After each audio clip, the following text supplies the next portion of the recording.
Hey guys, Ivan here with the Old School Labs, and I have some bodybuilding updates, some news for you. I know that right now the news is about much more serious things. The US is going through a very tough period of time. As you all know, there are protests going on right now, protests that are against police brutality, which is a very big issue in the US, and it is terrible to see that it is getting violent, and the situation is really bad. So I hope you guys stay safe, and your families are safe.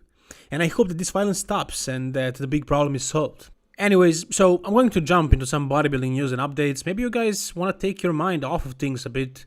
And if you do, then I have some interesting updates for you.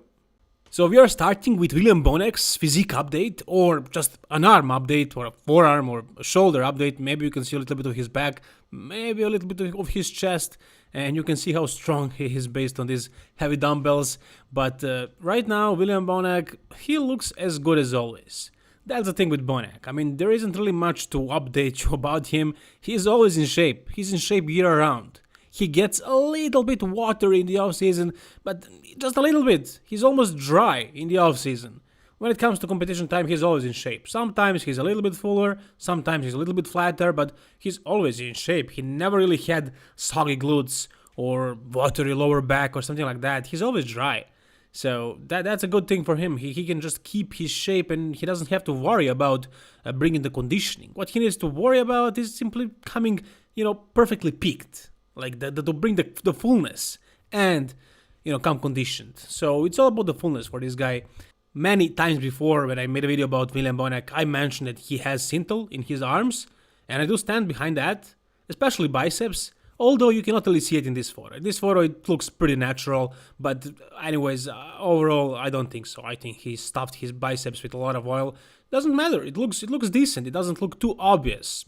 It looks obvious enough for me to notice, but most people won't even notice. Most people don't even think he's using it, but it's obvious that he is using it, if you ask me. Can he become our next Mr. Olympia? That's the question. Sure he can.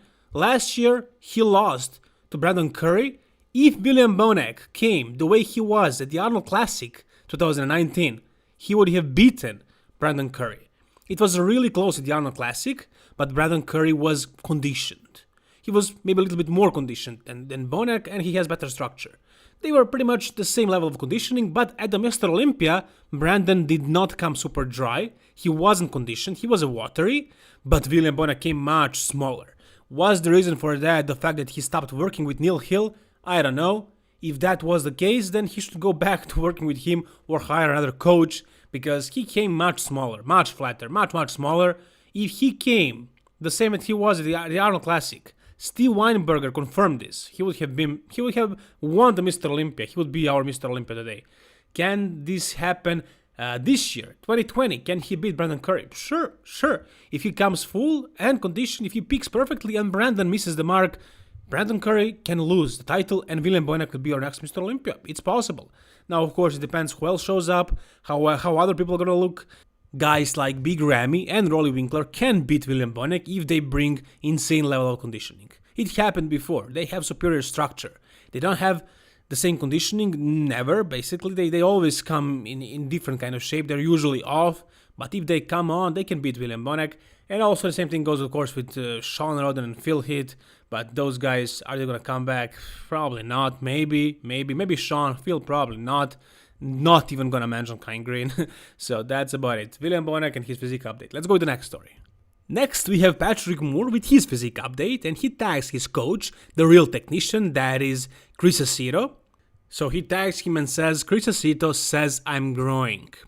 So Patrick Moore apparently wants to grow, wants to get bigger, and he knows very well that that's his biggest flaw. He needs to get bigger if he wants to compete with the other guys who are much more massive than him. Does he look bigger in this photo right here? Maybe a little bit. I don't know. I don't think it's a huge difference. But he knows. If he says he's growing, if his coach is saying that, then I'm sure he is. I'm sure he's following the scale and the body fat percent. So I'm sure he's growing. He's very focused and he has a lot of confidence. This guy really believes that he's going to achieve a lot of things. He wants to be the best in the world. He wants to be the next Mr. Olympia. And he's openly saying that on his social media. And that's rare. Almost no bodybuilders are doing that. They're never like that. They're always like, I'm gonna do my best and so on. Unless they are top 2, top 3, then they might say I'm gonna win. Just, because they want to make things more exciting. And I'm thinking it's probably that promoters are telling them to say that at press conference and so on. It's probably, staged.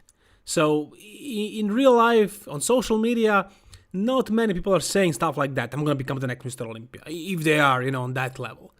So Patrick is unique because of that. Some would say he's cocky or arrogant or whatever. You can call him confident, whatever you want to call him. It's different, it's unique, and I like to see that. I like to see somebody who wants it that bad, and I'm sure he knows what it takes, and apparently he's willing to go down that road, and he believes. If you don't believe, you cannot achieve, and he believes, so it just might happen. If I was a betting man, I would say no. I think he has a chance, of course, like everybody else pretty much on that Mr. Olympia stage. But if I had to choose one or the other, I think the chances of him not becoming Mr. Olympia are bigger than of him becoming. But we'll see. He can surprise us. Sure, he can become the next Mr. Olympia or new Ronnie Coleman, like Ronnie Coleman did in 1997 and then to 1998, the transformation. That can happen with Patrick, maybe, I don't know. But Ronnie was younger at that time. Patrick is not that young. He's like 36 right now. So, yeah, we'll see what happens, but anything is possible, sure. Alright, so next we have old man himself, Dexter Jackson. At 50 years of age, finally back in the gym. So he wasn't training for as long as the gyms were closed, and they opened a week ago, a week prior to this video. And look at him. He didn't lose any gains, pretty much. I mean, he's a little bit flatter, he's not as big and as full as usual, but that's Dexter Jackson. I mean, he looks really good. I don't even want to mention the fact that he's 50, because that's not a factor in his body. His body just always works the same. He doesn't age pretty much. I mean, for the last years, he actually made improvements. 2018, 2019, Mr. Olympia, big improvement, especially with the legs. So age is definitely not a factor if you talk about Dexter Jackson. He's going to compete this year as well. He's going to do the Mr. Olympia.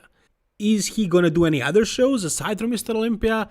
We don't know, but it's possible. If he's in shape, and he's always in shape pretty much, I'm sure he will be in shape weeks before the Mr. Olympia. Sure, he might do a warm-up show just to earn some extra money.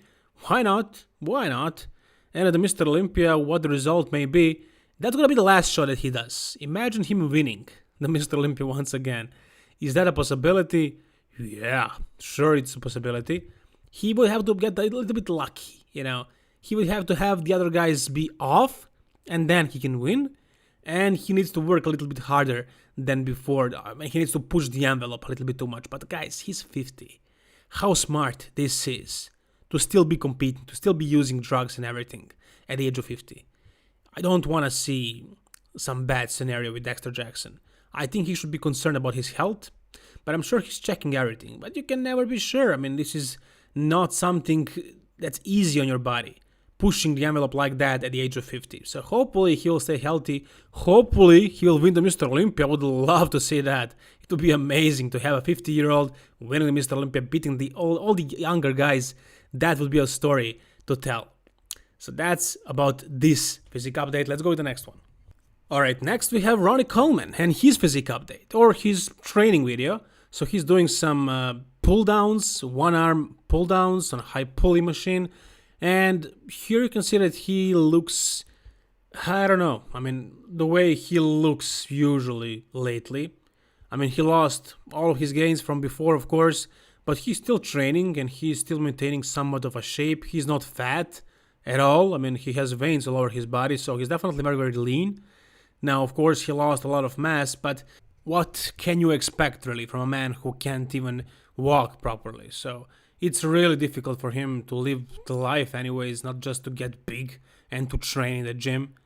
Should he be training? That's a different question. That's a different topic. We're not going to get into that in this video. This is just a physique update. You can see how Ronnie Coleman looks right now. And that's it. Whatever you think, guys, let me know down below in the comment section. Next one is news. It's about Arnold Classic South Africa.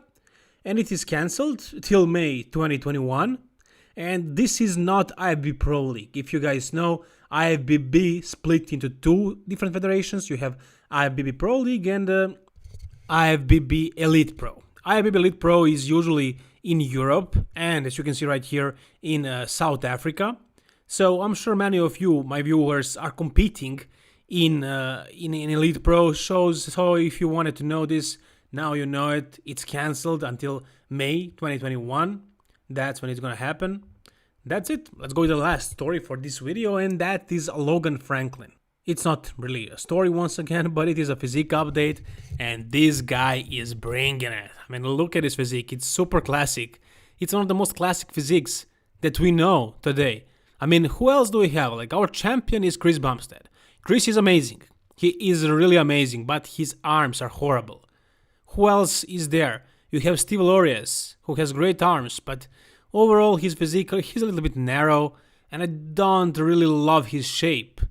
Who else, man? Breon Ainsley, not super classic.